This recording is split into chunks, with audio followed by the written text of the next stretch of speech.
गांव में कालू नाम का कौआ अपनी बीवी टुनटुनी और अपने बेटे गोलू के साथ रहता था। उनके पास एक बिल्ली थी जिसका नाम उन्होंने पूसी रखा था। गोलू पूसी को बहुत प्यार करता था। एक रात जब सब सो रहे होते हैं तभी पूसी को खिड़की में काला साया दिखता है। पूसी खतरा जानकर खिड़की के पास चली जाती है। वहाँ एक भूतिया चिड़िया की आत्मा खड़ी होती है। कितनी प्यारी बिल्ली है, वाह, मुझे देखते ही आ गई। लेकिन तभी पूसी उस पर अपने पंजों से हमला कर देती है। लेकिन भूतिया चिड़िया की आत्मा को कुछ नहीं होता और वो पूसी को पकड़ लेती है। बहुत ही वफादार बिल्ली है भाई, मजा आ गया। लेकिन तू मेरा कुछ नहीं बिगाड़ सकती। अरे सामने तो कोई बच्चा सो रहा है, क्यों न इसे खा लूं? मेरी कई दिनों की भूख मिट जाएगी इसका नरम नरम मांस खाकर। लेकिन पूसी को रोना सुनकर सब जाग जाते हैं। अरे गोलू बेटा, क्या हुआ यहाँ? और पूसी कहाँ गई? मैंने उसके रोने की आवाज सुनी। अरे लगता है ये लोग इस बिल्ली को ढूंढ रहे हैं। क्यों ना मैं इसके शरीर में ही समा जाऊं और मौका मिलते ही इन सब पक्षियों को मार दूंगी।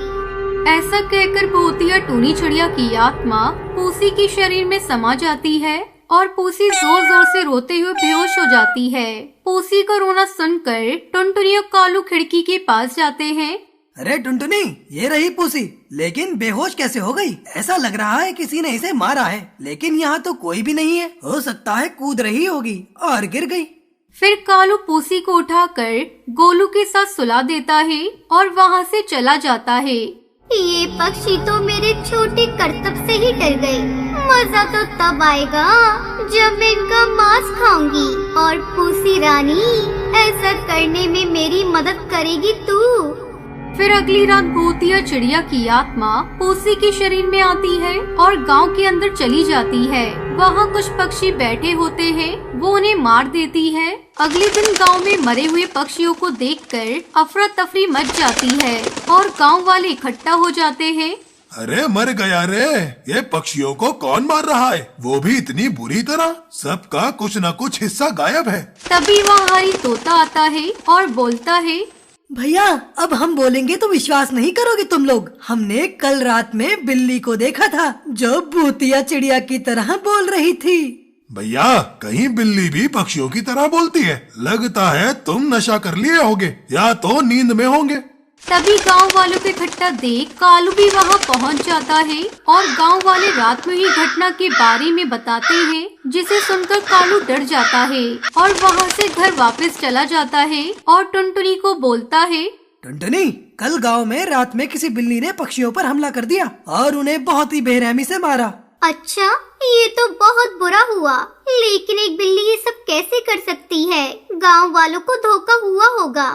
नहीं नहीं, ये सच है, क्योंकि हरी ने ऐसा करते हुए देखा था। तुम मानो या ना मानो, मुझे तो ये अपनी पूसी का काम लगता है।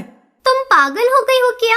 अपनी पूसी ये काम कभी नहीं कर सकती। और वैसे भी वो कितनी जरा सी तो है, लेकिन फिर भी तुम्हें ऐसा लगता है तो हम उस पर नजर रखते हैं। फिर कालू और टुनटुनी पूसी को घर के बाहर बांध देते हैं और रात में सोने का नाटक करने लगते हैं। रात होते ही पूसी अपनी चैन तोड़ देती है और पक्षियों पर हमला करना शुरू कर देती है।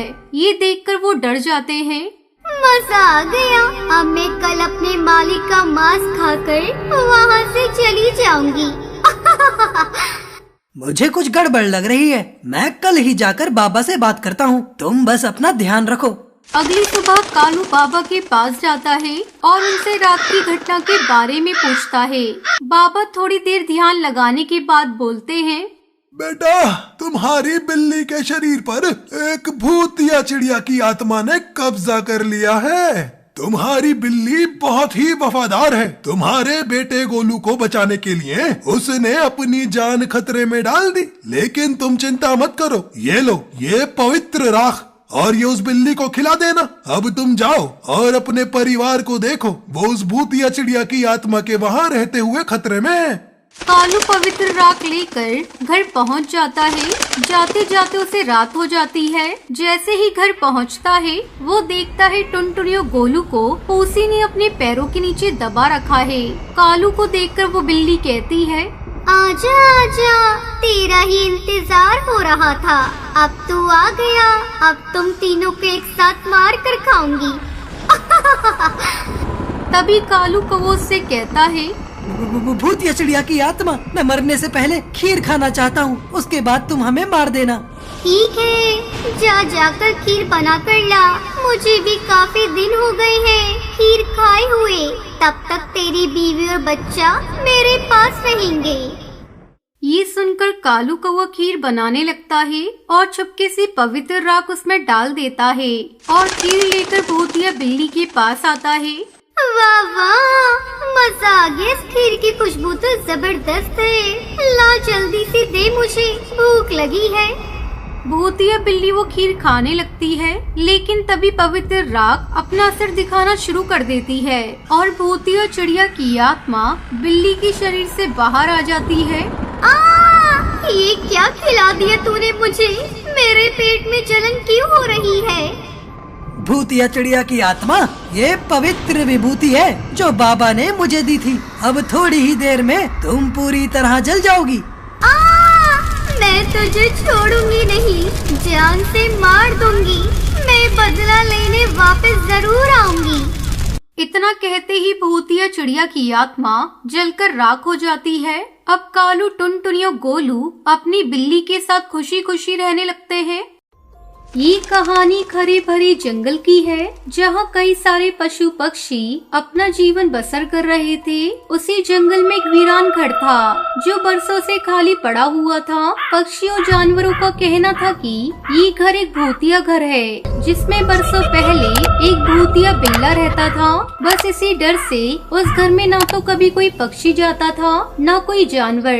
एक दिन की बात है, कालू को अपनी दुकान लगाए जंगल के एक चौराहे पर बैठा हुआ था। उसके पास कई सारे पक्षी फल खरीदने आए हुए थे। तभी वहाँ एक चोर बाज आता है। अरे वाह, इस कौवे के पास तो कितने ताजे ताजे फल हैं। चलो, मौका अच्छा है, 2-4 फल चुरा ही लेता हूँ यहाँ से। हाँ, वो बाज चुपके से पक्षियों के पीछे जाता है और वहाँ से फल उठाने लगता है। तभी कालू को वो ये देख लेता है। अरे चोर चोर, देखो देखो, वो बाज ने मेरे फल चुरा लिए, पकड़ो उसे। ये सुनकर चोर बाज वहाँ से भागता है। उसके पीछे कालू कौवा और सारे पक्षी और जानवर भागने लगते हैं। चोर बाज जब पीछे मुड़कर देखता है, अरे बाप रे, ये तो पूरे जंगल के पक्षी और जानवर मेरे पीछे पड़े हैं। अरे भाग बेडूबाज यहाँ से, वरना इन सब ने पकड़ लिया तो भूत बना देंगे, भूत। वो चोर बाज पूरे जंगल में गोल गोल घूमने लगता है, पर वो सारे पक्षी और जानवर उस चोर बाज का पीछा करना नहीं छोड़ते। ये देखकर वो चोर बाज परेशान हो जाता है। अरे आज तू कहीं भी भाग जा, बस आज तो हम तुझे नहीं छोड़ेंगे। रुक जा रे। अरे इन पक्षियों को कोई दूसरा काम नहीं है क्या? अरे 1 घंटे से मेरे पीछे पड़े हैं। अरे कहाँ भागू रे, मैं अब कहाँ भागूं? तभी वो चोर बाज उस भूतिया घर में घुस जाता है, जिसे देखकर सारे पक्षी और जानवर वहीं रुक जाते हैं। अरे थक गए यार। अरे कहाँ गया वो चोर बाज? अरे उसे मैं जिंदा नहीं छोड़ूंगा। कहाँ गया? अरे बाप रे बाप, ये तो उस भूतिया घर में घुस गया है। अरे भागो यहाँ से। सारे पक्षी और जानवर वहाँ से भाग जाते हैं। देखते ही देखते रात हो जाती है। सारे पक्षी अपने घरों और घोंसलों में सोए हुए थे। तभी अचानक उस भूतिया घर में से भूतिया बिल्ला निकल कर आता है और वो चुपचाप चलते हुए उसी कालू के घोंसले में जाता है, जहाँ कालू और उसकी पत्नी सुंदरी दोनों आराम से सोए हुए थे। ये देखकर वो भूतिया बिल्ला उस कालू कौवे को एक जोरदार पंजा मारता है, जिसके बाद कालू कौवा हड़बड़ाते हुए चिल्लाने लगता है। अरे बाप रे बाप, अरे मेरा मुंह है रे। अरे छोड़ दे, अरे छोड़। अरे क्या कर रहा है? अरे कौन है? अरे कौन है? कौन है? तभी वो भूतिया बिल्ला कालू कौवे के दोनों पैर पकड़ता है और उसे जोर जोर से पटकता जाता है। बचाओ, अरे बचाओ रे, मुझे बचाओ।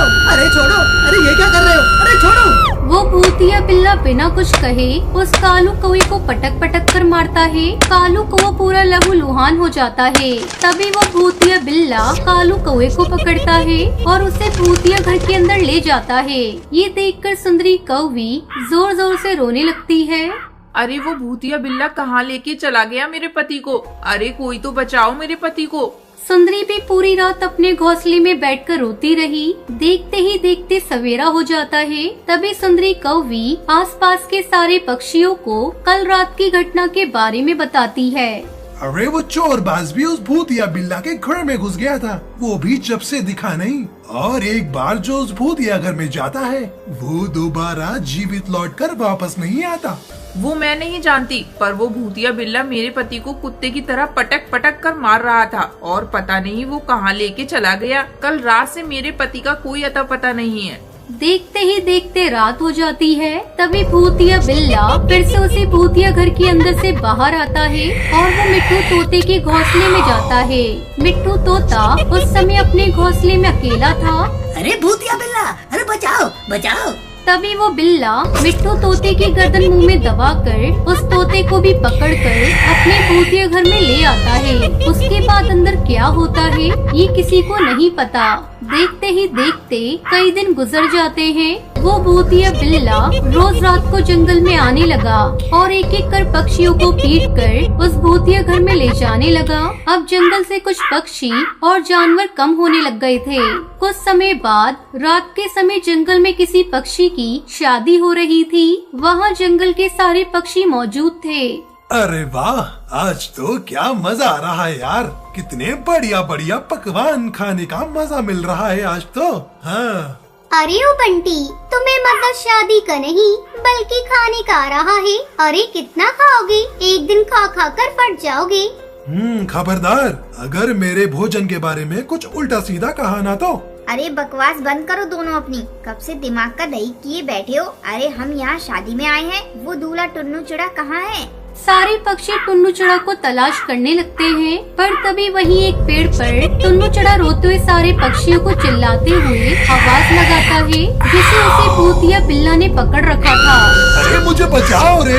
अरे ये भूतिया बिल्ला ने मुझे पकड़ लिया। अरे मुझे बचाओ बचाओ! सारे पक्षी ये देखकर हक्का बक्का रह जाते हैं। ओए भूतिया बिल्ला, छोड़ इस चिड़े को। अरे आज उसका ब्याह है, छोड़ उसे। तभी वो भूतिया बिल्ला उस चिड़े को पकड़कर उसे भूतिया घर के पास ले आता है और अंदर चला जाता है। ये देखकर सारे पक्षी और जानवर भी उस भूतिया घर के पास आते हैं। भूतिया बिल्ला मेरे पति कालू को भी इस भूतिया घर में लेके चला गया है, कोई तो बचाओ। तभी उस भूतिया घर से एक भयानक भूतिया बिल्ला बाहर आता है। ये देखकर सारे पक्षी और जानवर हक्का बक्का रह जाते हैं। अरे बाप रे, ये तो बहुत भयानक बिल्ला है। आज कितने सारे शिकार यहाँ आ गए। वाह, आज तो पेट भरकर खाना खाऊंगा। तभी वो भूतिया बिल्ला सारे पक्षियों पर हमला कर देता है और एक एक को मारकर खाने लगता है। तभी टुनटुनी चिड़िया मौका देखकर भूतिया घर में आग लगा देती है। टुनटुनी, मैं दोबारा आऊंगा और सबसे पहले तुझे खाऊंगा। भूतिया घर जलकर भस्म हो जाता है और उसके साथ ही भूतिया बिल्ला का सर्वनाश हो जाता है। फिर सभी पक्षी खुशी खुशी रहने लगते हैं। माँ जी कुछ तो बोलिए। माँ जी, आप इतनी जल्दी हमें छोड़कर नहीं जा सकती।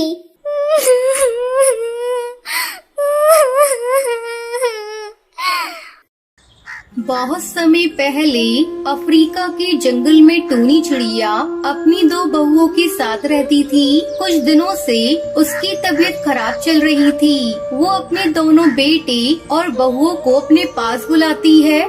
मेरे बच्चों, मुझे लगता है अब मैं ज्यादा दिनों तक जिंदा नहीं रह पाऊंगी। मैं चाहती हूँ अपने जीते जी सारी जमीन जायदाद तुम दोनों में बराबर बराबर बांट दूँ।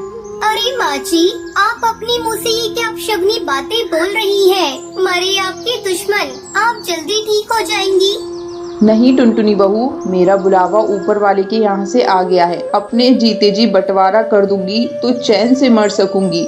हाँ माँ जी, आप बिल्कुल सही कह रही हैं। वैसे भी आपको देखकर लगता है आप बस 1-2 दिनों की ही मेहमान हैं। आप ऐसा करिए, ये घर मेरे नाम कर दीजिए और जंगल के बाहर वाली जमीन टुनटुनी और कालू कौवे को दे दीजिए। लूसी बहू, ये तुम क्या कह रही हो? वो जमीन तो बंजर है, उस जमीन पर कई सालों से खेती नहीं हुई है। तो क्या हुआ, कालू हट्टा कट्टा है, मेहनत करेगा तो बंजर जमीन भी उपजाऊ हो जाएगी। माँ जी, लूसी भाभी को जो चाहिए वो दे दीजिए, हम लोगों को कुछ नहीं चाहिए। टुनटुनी बहू, तुम बहुत अच्छी हो। पिछले जन्म में मैंने जरूर कोई पुण्य किया होगा जो तुम्हारी जैसी बहू मुझे मिली। दोनों बेटे और बहुओं को उनका हिस्सा देकर टूनी चिड़िया राहत की सांस लेती है। टुनटुनी ऐसा करो, तुम माँ जी को अपने साथ लेती जाओ, मुझे कुछ दिनों अपने मायके जाना है। अगर मैं चली गई तो माँ जी की देखभाल कौन करेगा? ठीक है भाभी, आप बेफिक्र होकर अपने मायके जाइए, मैं माँ जी का ख्याल रख लूँगी। कालू कौआ अपनी माँ और पत्नी के साथ एक छोटा सा घोंसला बनाकर रहने लगता है। इस तरह कुछ दिन गुजर जाते हैं। एक दिन कालू कौआ टुनटुनी चिड़िया से कहता है, टुनटुनी, चलो खेत की सफाई करके सारे कंकड़ पत्थर हटा देते हैं, फिर माँ का आशीर्वाद लेकर बैगन की खेती करेंगे। ये तो आपने बहुत अच्छा सोचा है जी, देर करने से कोई फायदा नहीं, हम आज से ही खेत की सफाई शुरू कर देते हैं। दोनों पति पत्नी मिलकर खेत का सारा कंकड़ पत्थर हटाकर उसकी सफाई करते हैं, फिर उसमें मिट्टी और खाद डालते हैं।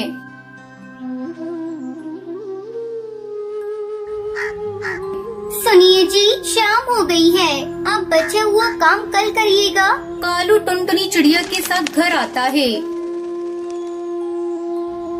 माँ जी कुछ तो बोलिए। माँ जी, आप इतनी जल्दी हमें छोड़कर नहीं जा सकती।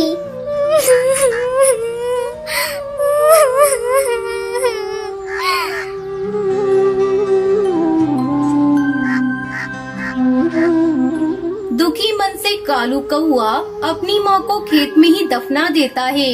माँ, अपना आशीर्वाद सदा हम पर बनाए रखना। अगले दिन कालू अपने खेत में बैंगन के छोटे छोटे पौधे लगा देता है और दिन रात उसकी अच्छी तरह से देखभाल करने लगता है। देखते ही देखते उसके खेत में सुंदर सुंदर बैंगन की फसल लहराने लगती है।